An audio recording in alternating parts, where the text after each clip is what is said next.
슬프도소이다. 에레미야 1장 1절부터 10절.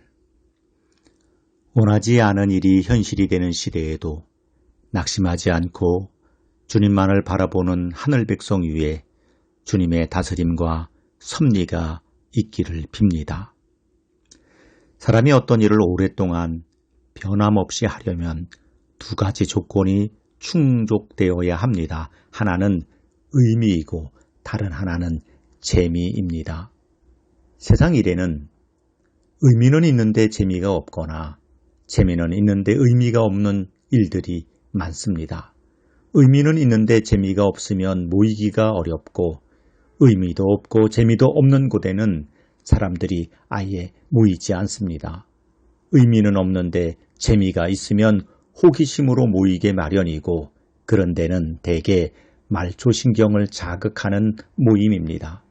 의미도 있고 재미도 있는 일이 흔치는 않지만 그런 경우에 일이나 사람을 만나면 참 다행합니다. 자신에게 맞는 좋은 직업이란 의미도 있고 재미도 있기 마련입니다. 고생은 하더라도 힘들다고 생각하지 않습니다. 하나님의 일도 그렇습니다. 복음과 관련한 일은 당연히 의미 있는 일입니다. 의미를 따지는 일이라면 이 일보다 귀하고 더 중요한 일이 세상에 없습니다. 그런데 그 일이 재미도 있습니다. 그러니까 순교도 하지 않겠습니까? 비록 현실에서는 수고한 만큼 결과가 주어지지 않더라도 그것 때문에 낙심하지 않습니다. 피 터지게 얻어맞고 한 대 더 맞는 일이 다반사여도 다음날 또 얻어맞으러 일어서는 용기가 하나님 나라의 전사에게는 있습니다. 몇 마디 말로 설명할 수 없는 이러한 현상은 경험한 자만 아는 비밀입니다. 축구 경기에서 10대 0으로 지는 경우도 있을 수 있습니다. 그런데 지더라도 재미있습니다. 매사에 성공하고 승리해야만 즐거운 게 아닙니다. 늑신하게 얻어맞는 일이 즐거운 이유는 자신이 세상의 가치와 질서를 역행하고 있음에 대한 증명이 되기 때문이기도 합니다. 세상에서 늘 성공 가도를 달린다면 자신의 정신 구조가 세속화한 때문은 아닌지 냉철하게 성찰할 필요가 있습니다.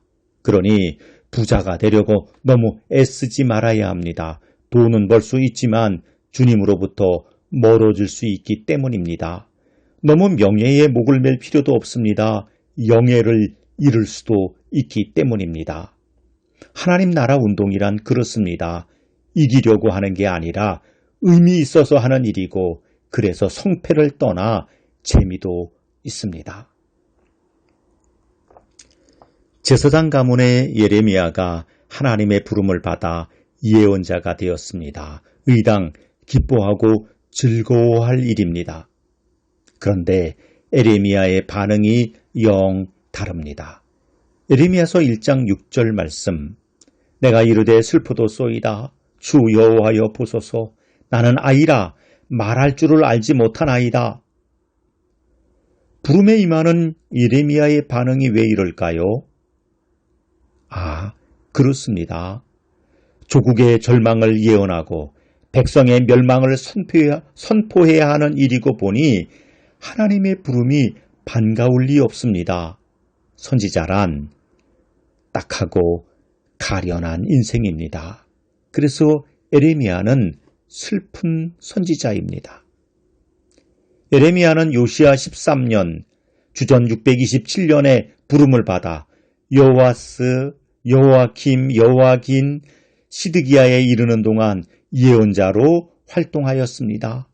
이때는 아시리아가 쇠퇴하고 바벨론이 부흥하는 서아시아 정세 변화가 일어나던 때였습니다. 이 와중에 유다에 피할 길은 없었습니다.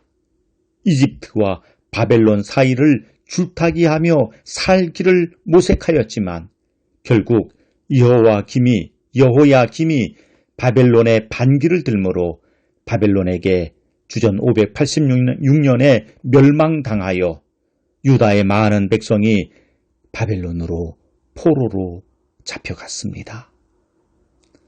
슬픔과 희망 없음의 이 시대가 그때 유다와 너무 닮았습니다.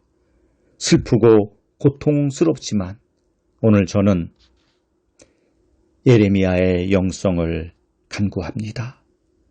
주님, 이 땅을 심판하여 주십시오. 아멘.